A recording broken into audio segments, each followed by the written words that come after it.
Welcome to Dark Loops, the Valkyrie Files, a podcast in which we discuss Marvel's fantastic new series, Loki. I'm your host, Dr. Scott Jordan, aka Zombie Scotty, cognitive psychologist, philosopher from Illinois State University. And tonight we discuss episode 2, The Variant. Fellow Valkyrie, please say hello and tell the audience a little something about who you are. And we will start with Leandra. I'm Leandra Parris. I'm assistant professor and coordinator of school psychology at William and Mary out in Virginia. Fantastic. Tanya. Hi, I am an assistant professor of school psychology out at the University of Denver. Fantastic. And Cianna. I'm a public radio producer and podcast producer out in Chicago. Fantastic. So, what do you guys think? It was good. Yeah. I like that. I'm going to say something positive. I didn't think it was bad, but it was almost just like a duet for the whole show. You know, there was not a lot of scene change for me anyway. It just seemed like, gosh, if I say it's a filler episode already, is that bad? But it really just felt a lot like a lot of dialogue to get the plot moving.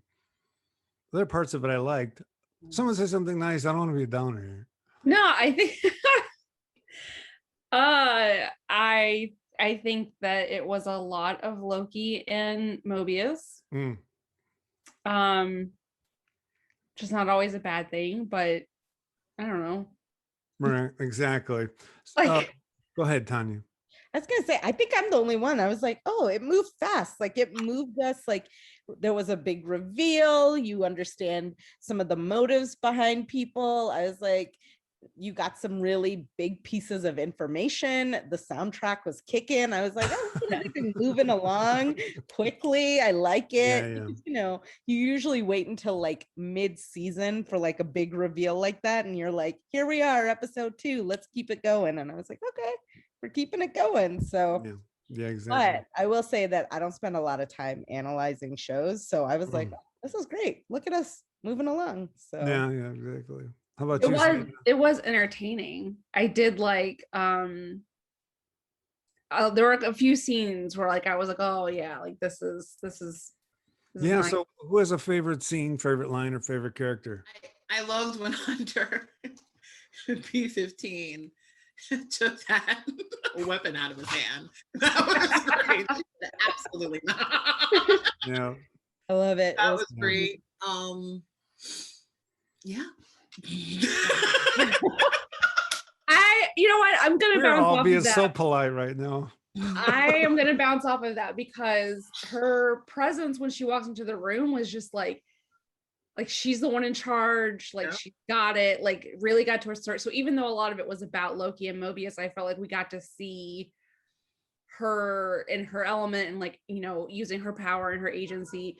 One of my favorite scenes was actually when Lady Loki possesses her and we get to see Womi's really great acting skills because she has the Loki smile that she does.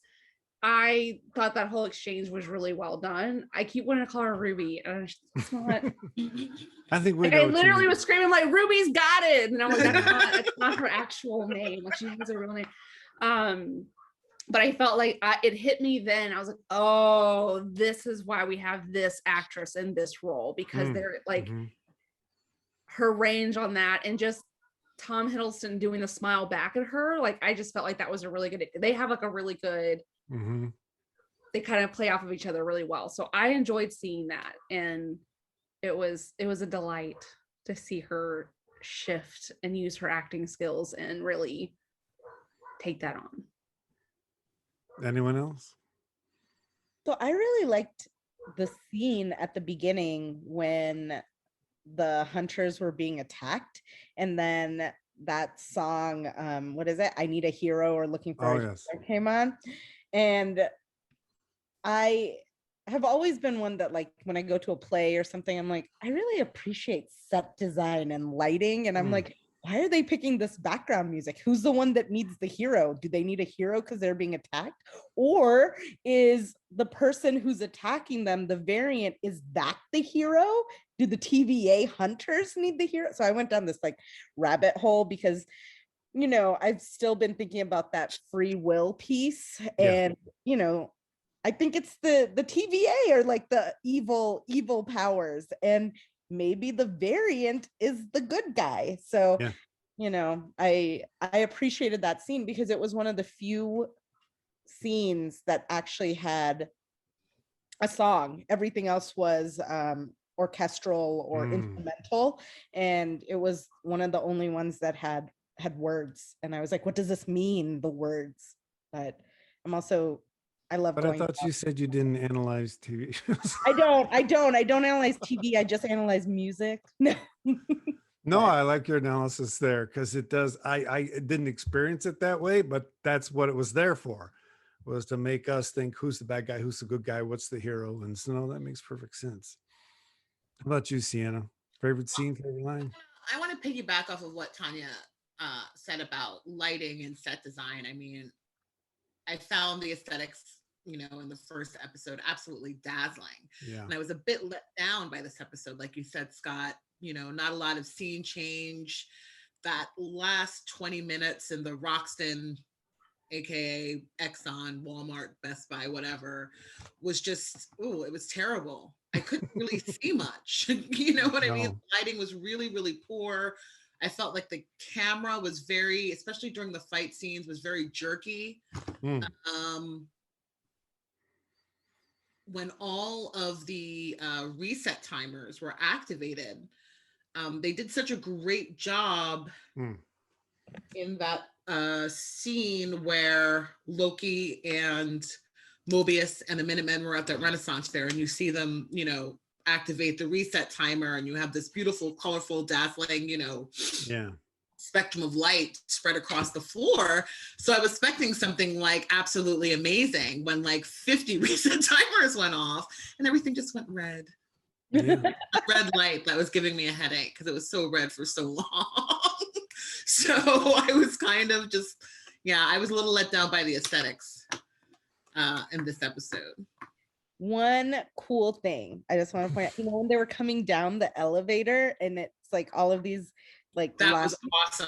Okay, that is like an actual hotel in last week that we went to Leandra and I went to a conference at, and I literally was like, I know this hotel, and I like pulled up a picture and I sent it to her, and I was like, this is it. They didn't really change anything about it, so if I can find it, I'll make it my background for a second. But I thought that was really cool because it's filmed in Georgia, and I'm from Georgia, so that's right. Where was this hotel?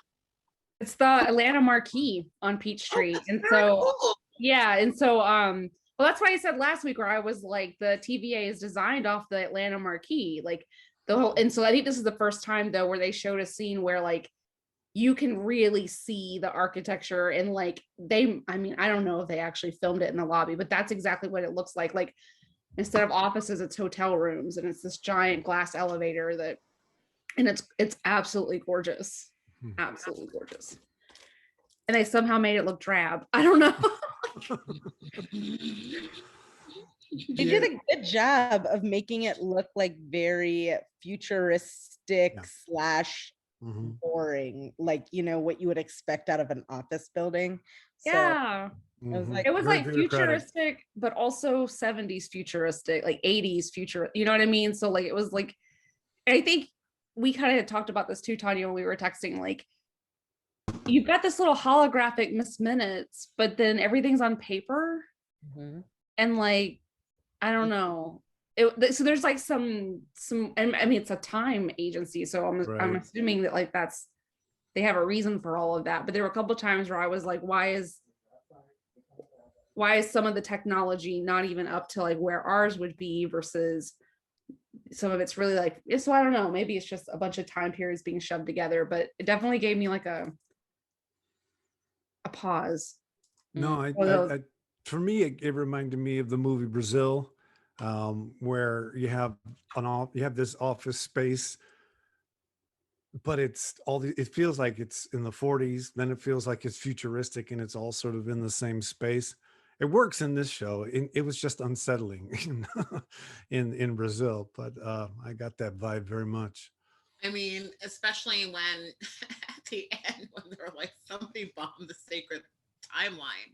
They show the timeline, and it's just this like tedious straight line with like, Yeah, was that video game? Event happening, and it's literally just a line. Yeah, that's line slowly just branching out of it. Pretty Atari like. That was hilarious. I was gonna say, freaking out. Exactly. and they're like picking up like a phone. It's almost like Battlestar Galactica, where like they intentionally keep things old school. So I don't know, there's like some sort of element about that. But you brought up Atari. Like I do remember thinking, like, what's that game where there's like you're bombing people, you're like shooting things up into a plane, and that's what it looked like.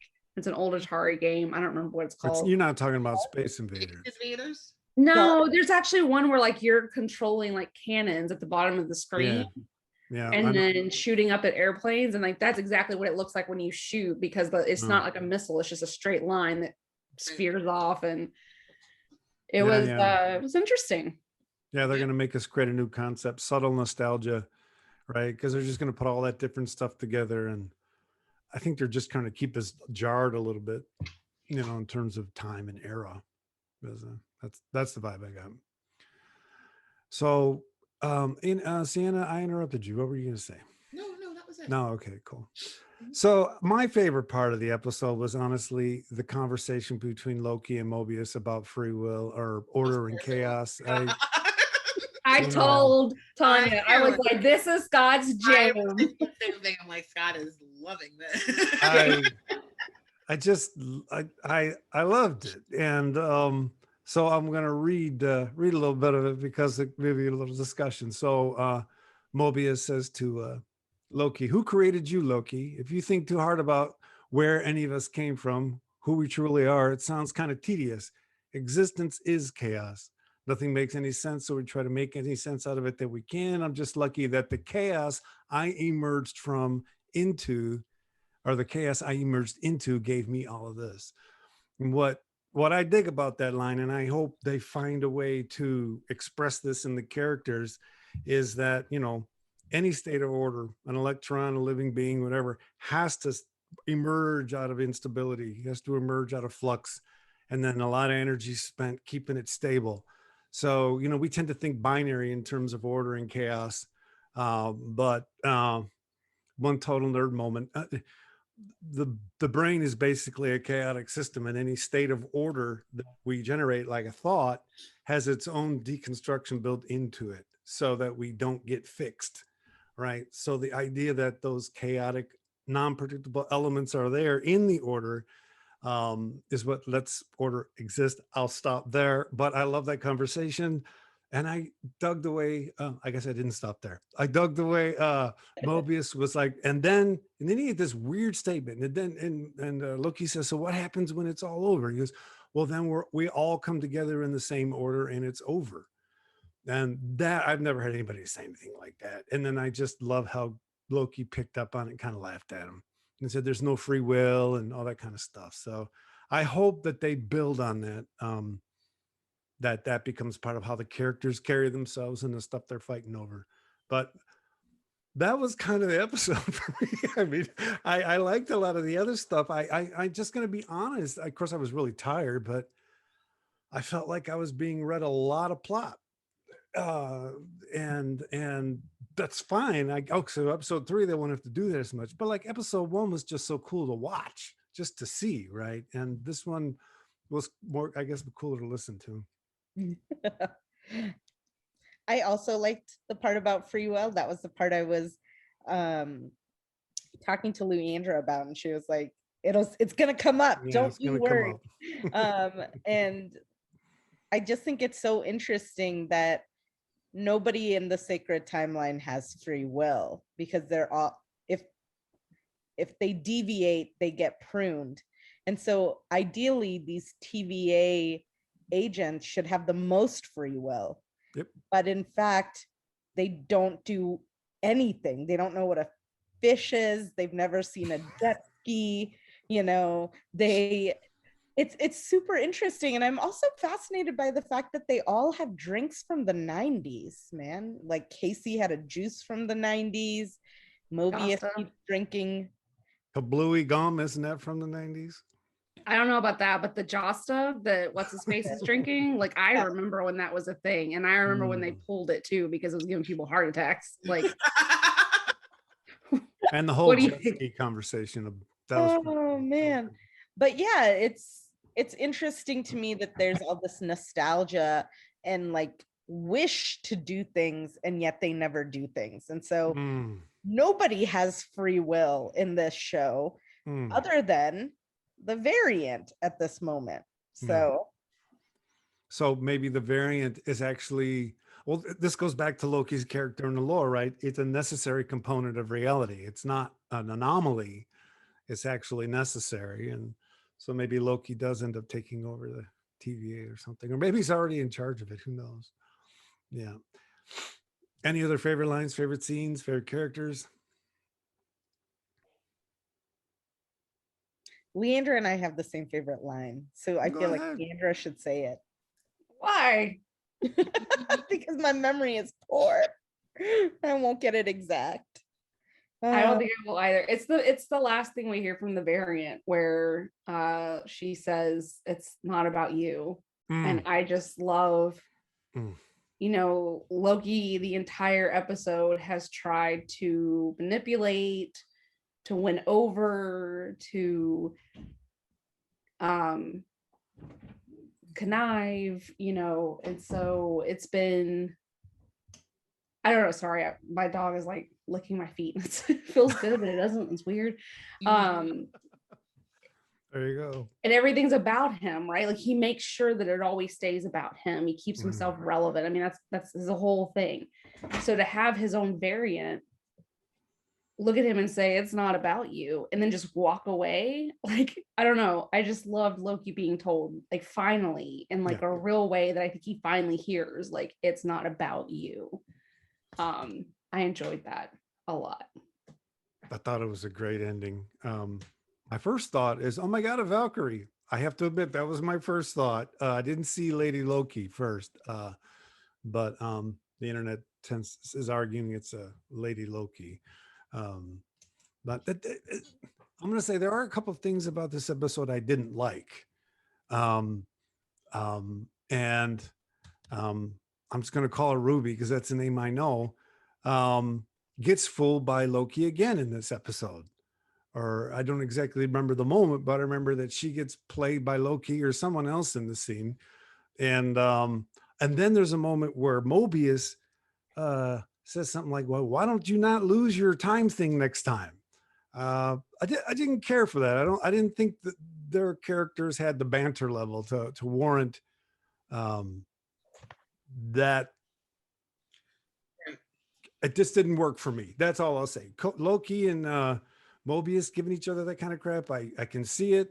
But I would prefer to see more out of Ruby's character before I see that kind of stuff. That's just me. That was not supposed to be a non-starter. I mean, I guess we were supposed to have like this big reveal at the end of the episode. It's just giving me such major Who vibes, man. Totally. Even the music. We have this gender fluid Loki who is making copies of himself. I mean, you know what I mean?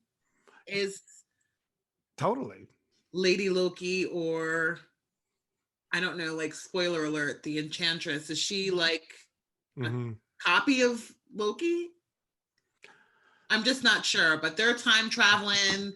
They're in Pompeii, which was like the first real adventure of Doctor and Donna Noble, the Fires of Pompeii episode. I was just kind of like, I've seen a lot of this before. Yeah, the only thing missing was a scarf and does anyone want a jelly baby, right? And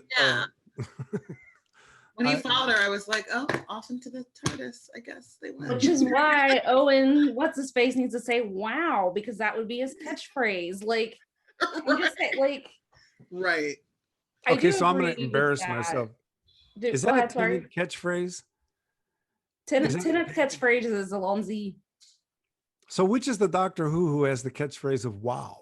Oh no, I'm just saying because everything Owen Wilson does, at some point he Oh. ends up saying, wow. I totally missed Wow. that last And week. Luke Wilson does that too. He'll do like a Wow, you're right. You're right. Yes. Like, what Oh, is that's- up with The Doctor Who variant I missed. I never saw it. No. I said, wow, no, okay, I caught up. Thank you very much. No, yeah. I have never seen Doctor Who, so I was like, Wait. I know. No. That was on the application. I know. I was- circumvented it. I Did fooled you you all. falsify or? I did. And so none of this was familiar to me. I was like, Right. But I am going to go with the internet on this. And at first I was like, are we going to see Lady Loki? And then they showed us all of the variants of Loki and those the little holograph, and they all had the same like hair color and blah blah blah and features, and you could tell that it was like an altered version.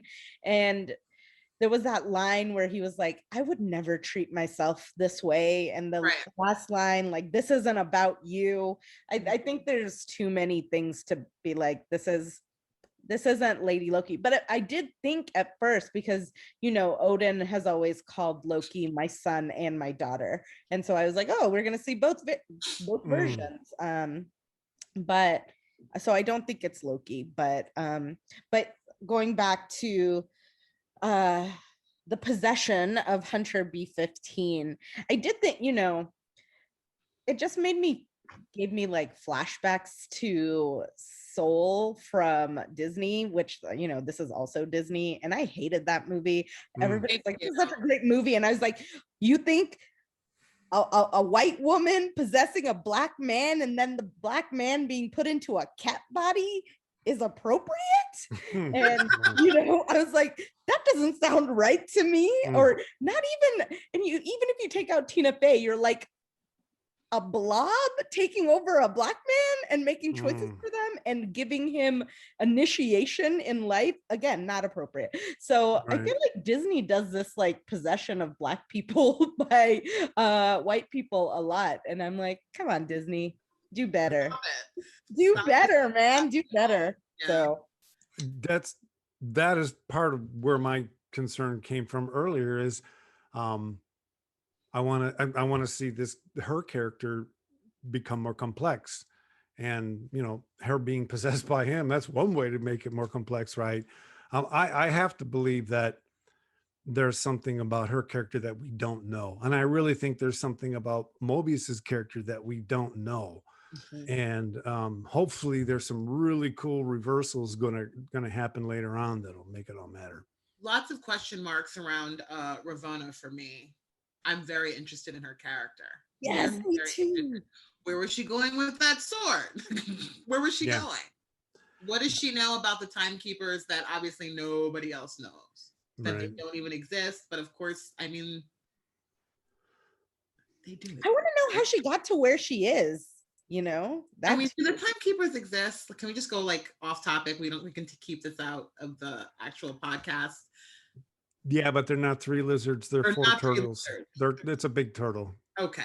I was gonna say this is not comics that I've like actually read, so I have no idea. This is like uncharted territory for me. So if we're gonna delve into the comics, I think like one of so I think, if I remember correctly, it's been a while. I think that the TVA, why do we keep the sacred timeline? Why is it called the sacred timeline? Because this is the timeline where they're in power. And I remember like, is it Kang the Conqueror is at one point is running the whole thing, but he used to be like the right-hand man of the like timekeepers at one point, and then overtook them. And I know that he's always wanted, what is her name? Ravonna. Yeah, he's always wanted her, and she's always rebuffed him. And so I know that but I don't know that they stick that closely to the comics. And so yeah, I don't know, but what I do appreciate is this idea of why is it the sacred timeline? It's the sacred timeline because it's the one that they're in power. Any other timeline, they're not in power. They've been overturned. Now, And see that if they pursued that and fleshed that out, that would be awesome because it would line up with Owen Wilson's reality's chaos, existence is chaos, and it's agency that creates order. And so if there's going to be a timeline, someone or something is going to be in charge of it. Right. So you're never going to have a timeline that doesn't have some agency behind it. And then you just, that puts the universe in this constant struggle between agents that never ends if there's ever going to be an agent. If they can accomplish that, they'll get my vote. That would be a terribly cool story. Yeah. That would explain why Captain America gets away with what he gets away with, because nothing he did would take them out of, you know what I mean? Like him getting to stay with Peggy wouldn't screw anything up for them. Like, what does it matter? As long as he doesn't know about them. Yeah. Oh man, you're so smart. Well, yeah. I just read the internet a lot because I like the mystery. I think that's what keeps me interested in shows, right? It's like, what's the mystery behind it? And I want to figure out like, where are they deviating? What are they keeping? It's the reason why I was like, is this a Lady Loki? I don't think it is, you know, those really interesting. So I like spoil myself, but I'm fascinated. I'm fascinated by the choices that writers make, you know? Totally. I would pay to have been in the writing room of The Watchmen. I would have just paid to be in that room and just listen all day, because that script was one of the best ever written. You know, what I really dig about what you're saying is this is probably good. If they try to do something big in this series, I think like they tried in Wanda, and I think like they tried in Falcon and the Winter Soldier, if they try to do something big and they try to do it with the notion of time and chaos versus order, man, that's a tall order, because you know what they do in Wanda, trauma. And they made a big show about trauma. What they do in the Falcon and the Winter Soldier, you know, American racial history, big story. And we understand those stories. We don't have a whole lot of narratives we understand about time and chaos and order. So well, if they I'm sorry, go ahead. No, please, no, go. If we don't know a whole lot about time and chaos and order, and I'm hoping that they can do it in a way where they can show us, because I can't do 6 episodes of them just telling us. Straight up. I'm gonna fall asleep again. Sorry, but fantastic comedy or not, you're absolutely right. You know, and it's so hard. I've been thinking about this a lot. You know, like I'm a Tom Baker Doctor Who fan, and Logopolis, his final episode. David Tennant's final episodes, you're bawling your eyes out because it's a human story, and that's kind of a story about time, but it's not full, you know.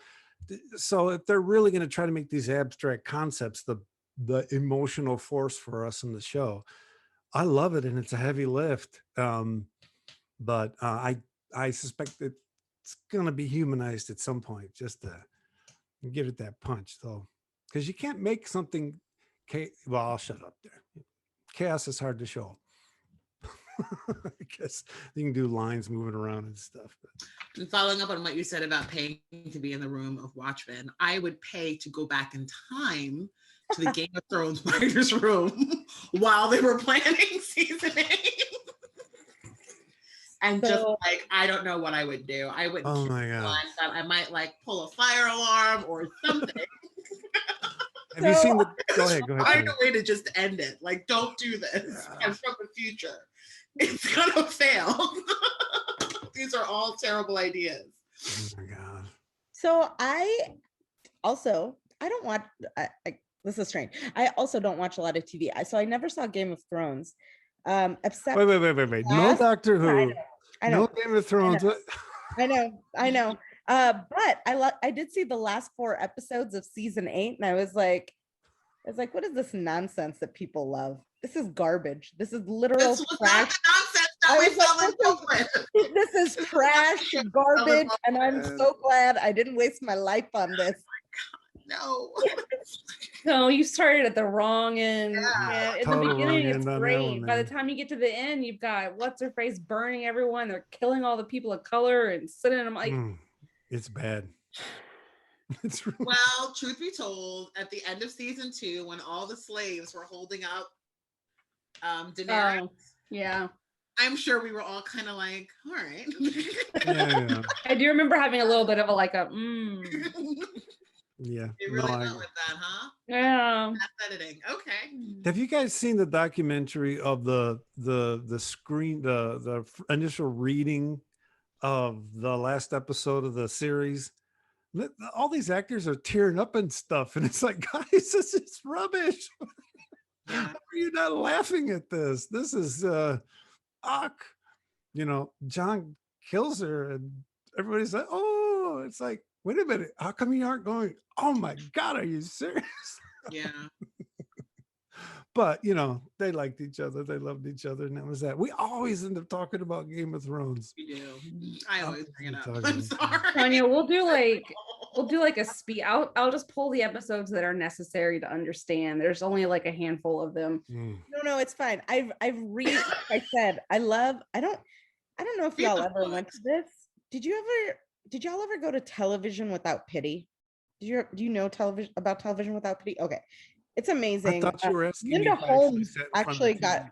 what? Pity. I thought you were asking me, did you ever sit in front of the TV and just have no pity for anything you said? No. So Television Without Pity was this amazing website. Linda Holmes actually got her start there, and it would provide these amazingly detailed recaps of TV shows and episodes, and they would go into deep dives, and it'd be super analytical. Yeah. And I started reading Television Without Pity, at which point I actually enjoyed reading it so much that I just stopped watching television, and I would just read the recaps. And I never got out of that habit. So instead I just read the recaps of everything.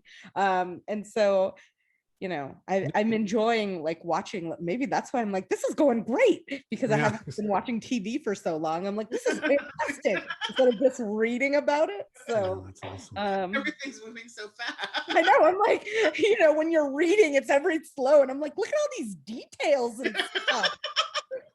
So that's my perspective. So I know about Game of Thrones. I just read it, not the books, just the recaps.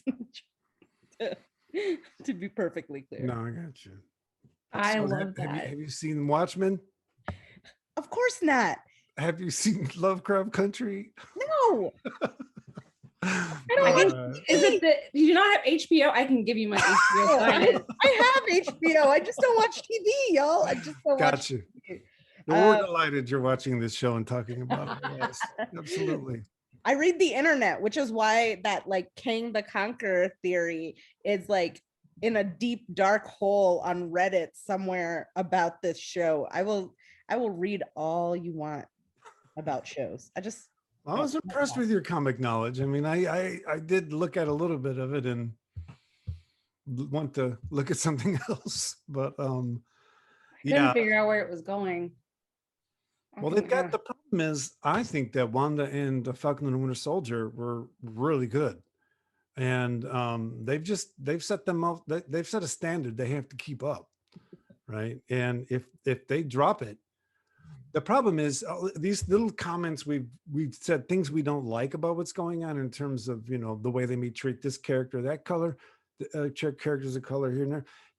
You've got to have that pay out. There's got to be some transformational thing that explains why you would do that to someone early on in those episodes. And I will admit that I didn't get the sense that any progress was being made in that direction during this episode. So I'm hoping in the third episode we see a little more complexities to some of these other characters. Are they just tools of a sacred timeline or something along those lines? Yeah. Really quickly, y'all can't hear my dog snoring, can you? Oh, it is loud. Okay, good. Mm-mm. Is there anything that we haven't talked about this episode that you'd like to mention? I was genuinely disappointed that he went through the portal. I really wanted Loki to stay, and I wanted him to like, I don't know. I wanted him to like buddy cop up with like I wanted him to. I don't know what I wanted from him, but I wanted him to make a different decision. Well, I hope the jump pays off. I mean, Mobius is in trouble with his boss now, and big I mean, time. is he though? What's that? He's got a sword. Exactly. He's got a sword now, though. Like, Yeah. oh, that's true. Yeah. I mean, you have a good point, Cianna. Like, he definitely, they definitely haven't set that relationship up to be what it should be based on where their hierarchy is. Yeah.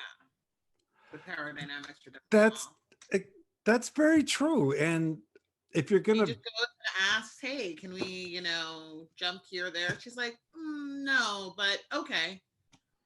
Well, yeah, she says no, and he says but with a smile on his face, and then she lets him go. Hey, those are the kind of things that that's how you're gonna write that now. Okay, then there has to be something that pays that off, that explains that later in episodes. Yeah. Was she a hunter before? Because she had a helmet and she had that like uni stick. And was Mobius always an agent? I mean, like, how long have they, I guess eternity. I was gonna say, like, how long have they known each other? And yeah.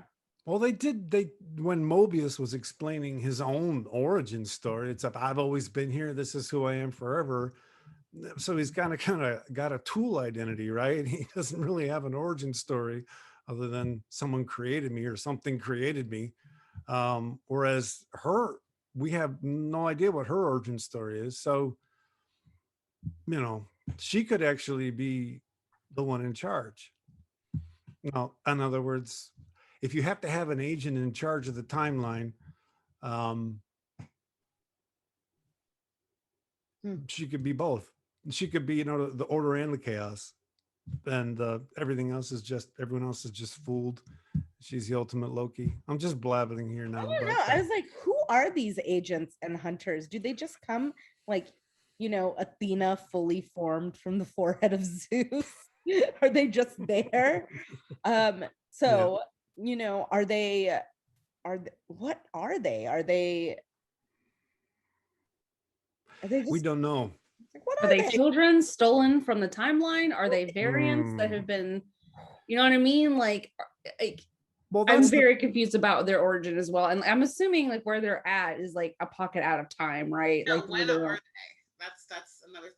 Like, yeah. Atlanta, Georgia. We figured it out. There's no Did y'all know Atlanta, Georgia is outside the timeline? It's outside the timeline, man. Which explains why I didn't age at all the entire time I was there. And the minute I left, I just 10 years immediately.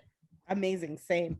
Yeah, no, like I'm trying to figure out like when are they? They're referring things back to 2047. It's just the way that Owen Wilson referenced the 90s. You get the sense that he was there, but I mean, I guess he was there. It's just, I don't know. It's confusing. And he's like nostalgic about it. Like, right. Is he from the 90s? Yeah. I don't understand. Yeah, was he a kid in the 90s? Is that why like I feel like I recognize so much in him right now? Like him walking around with that Josta really flipped me back to cheerleading, like at Clemson at cheerleading camp with all of us trying to get hyped up on like I don't know. Were they even children? I don't know. That's okay. All right. No, the way Owen Wilson described himself, he just kind of always assumed he was who he is forever. I mean, he just said, go ahead. My guess is that they are variants who have been, their memory has somehow been whatever, and now they're tucked away in this pocket of timeness, non-timeness. I don't know, just my guess. I love that theory. I support that theory, and also I'm horrified by that theory. And I don't know. Well, I like the bitter idea that if you're going to have you don't have a timeline unless you have an agent. And so who's going to be the agent is an eternal struggle. That would be a really cool for me. But But there are multiple variants of everyone, right? Yeah, I because guess. you said that Loki is the one that they've pruned the most. Right. Silly Loki. I mean, I imagine I don't know. I guess I got it was more like people who made like a big enough change that they took, as opposed to like your everyday, I turn left instead of right. But I don't know. I have no idea. I with you, Cianna, I hope they show us. Yes, please show us. And I'm with you. I really need Loki to like redress some harm here by going through that portal, because he really let me down. So annoying. He's so annoying. I love him. Like, he's so freaking like that whole metaphor with the freaking salad. That scene went on forever. I was so I love that annoyed with that scene. Yeah. I was like, I didn't mind that scene. I was annoyed with the one in the medieval fair where he was like this and then this happened, and like I'm like, you're so freaking obvious that you're just like, what's the point? Yeah. Get to the point, Loki. But he had to go through the portal. You have to. Yes, you do. You have a person that's like possessing people and he asked, he showed some, I think this is the first time we've seen him show empathy. He said, do they survive? And when Hunter B-15 fell, he paused and he checked in on her. Like I took it that he's like, I have to stop this person. Yeah. And if we don't follow them, then we lose them. And they know how to track Loki, Yeah, I gotta tell you, the more we talk about this, the more I'm getting the Doctor Who and the Master vibe. And my favorite Doctor Who episode is Legopolis, where Tom Baker's final episode, and they go to the planet where these monks are all arranged on the planet like computer chips, and they hum all the time. And what that does is create the order in the universe. And the Master goes and starts killing them off, and so the universe starts to. I just love that kind of stuff, and I wouldn't be surprised if they're riffing on that a little bit, right? That there's some, like, instead of chaos being wrong, it's just this constant struggle between agents is what keeps things ordered, which is a weird way to talk about it, but we'll see. Yeah, I mean, that makes sense. The master and the mistress, right? Like the like Cianna said, that gender fluid, and then what Loki said, like not everyone bad is straight up bad, and not everyone good is you know what I mean. So like, I think that's a good reference. I don't know. I have so many questions, and I hope that they answer them in a way that is a little less Tom Hiddleston talking to Owen Wilson. Totally. That's what I do like about the weekly rollout, is that we do get to have water cooler talk about what's going on, and come episode 5, it damn well better pay off, right? They've got to answer some questions coherently, otherwise they just get panned, and the bar's pretty high right now for Marvel, so they can't. If they screw this up, I'm gonna be like, why didn't you just leave Loki dead? Like, he had come full circle. He had grown, he had went through it. He became like, a little bit more of a good-natured trickster. He died for his brother. Just wasting everybody's time. Like, don't mess with that. Ruby's time. I mean, it's not great. Because I feel like with Wanda and Falcon and the Winter Soldier, you're getting some of the side character development, like people who have only been like supporting roles in the movies, whereas Loki's been a main star. He's had his arc. I think it was okay to leave him. I mean, they could totally pull this out and like make it completely worth it. I'm just nervous after this episode that I'm gonna regret. Maybe that's what it is, Leandra, because the first episode was so dazzling, and he is this larger than life character, and we're just watching him run around in this very drab, gray outfit, not doing a whole lot, but talking, rendered powerless, and I'm just not. Why did you bring him back? Not bedazzled in episode 2. We got a timeline question. So when they start episode 1, they sort of rehash him picking up the Tesseract and then disappearing. And what they show us in this is that after he picked up I think it was, they were in an airport, and someone kicked the Tesseract. He picked it up and then disappeared, and immediately the timeline got him. So I'm wondering if the timeline, I'm going to say that our timeline is the wrong one, is a variant that has to be changed, because I don't know that I've put it all together yet, but I don't know what timeline the Marvel Universe is in while he's doing all this work, because he's behind the scenes, right? I don't know if that made any sense. He's dead, right? Yeah, in the sacred timeline, he's dead. So for all, he's dead. Yeah. Because the timeline that the Avengers went back on to get the Tesseract, that was a variant, right? I have to assume that's, yeah. They deviated from the secret timeline, correct? Right, but they he said that supposedly was fixed okay. it, but like by putting everything back right where he got it, and it was like sanctioned. My thing is that if Loki got pulled out of that moment, does that mean he then has to be taken back so that he goes back to the sacred timeline and dies? At some point, is this Loki gonna have to like go? I don't know. I don't know. He's dead. His file is dead. Yeah. Like as soon as you deviate from an action that you're supposed to do, you create. This is how I understand. Oh God, I see. Create a variant, and that essentially. So now there's two Leandras, and the timekeeper's job is to remove the second Leandra right away and keep the Leandra that is doing what needs to be done. And so, got it. Yep. The sacred Loki continued on in that timeline and is dead. This variant Loki is just sitting outside of time. Yeah. Okay. So if he showed up, all the Avengers would be like, how'd you do that? You're dead, you know? Again? Yeah. Like, we can only do this trick so many times with Loki, you guys. Like, I know. Yeah. I just felt like I was really excited about this because I think, and Cianna, I think we're on the same page too. Like, I didn't think about the fact that like he was so larger than life. Like, a lot of what made him so interesting was that charisma and the way he would use his powers, and like, you know, him and Thor interacting was actually like, and so I'm wondering if they just overshot their whatever with him, like, you know what I mean? Yeah, I think that third episode's a big deal, right? Third episode's a big deal. Big deal. If it, I am gonna say I felt this one felt a little flat. If the third one's flat, then I'm start to lose a little faith. It's not my fault. They're the ones who made WandaVision, right? They're the ones who made Falcon and the Winter Soldier, right. And so I expect something really, really cool, really, really thought out. So, and I'm sure there's all kinds of Easter eggs hidden here, guys, that I just don't see. You know, I don't have enough context to see to recognize all these things. But because you're sleeping.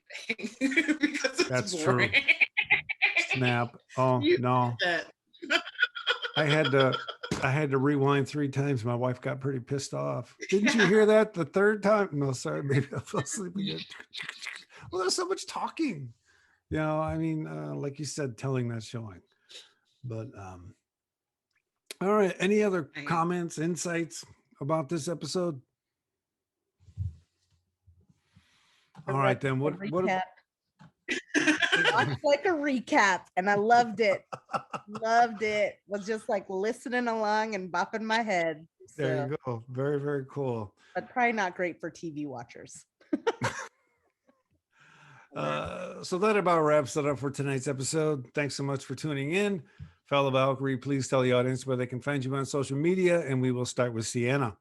You can find me on Twitter at CICIGREAVES. Excellent. Leandra. You can find me on Twitter at Paris Leandra, at PARRIS Leandra. Fantastic. And Tanya. You know, I'm keeping my mysterious aura. I'm not going to be online. You can't find me. We're going to make you say it every week, though. You know, just emphasize that mysterious. So it's pretty cool. Well, I'm on Twitter at @dark_loops. You can find all episodes of the Valkyrie Files at the Dark Loops Productions page on YouTube. If you'd like to leave feedback about this podcast, please leave it right here on this YouTube page, or send a message to darkloopsproductions @gmail.com. We'll be sure to read it at the end of our next episode. So there it is. From all of us to all of you, big hugs. And remember, Show Show me. me, don't tell me. Tell let's me. do that again. I forgot. One more time. Bloopers. I Show love me, it. don't tell me. Damn, Scott, how hard is that? Don't tell. I'm actually writing it out. Jesus. All right.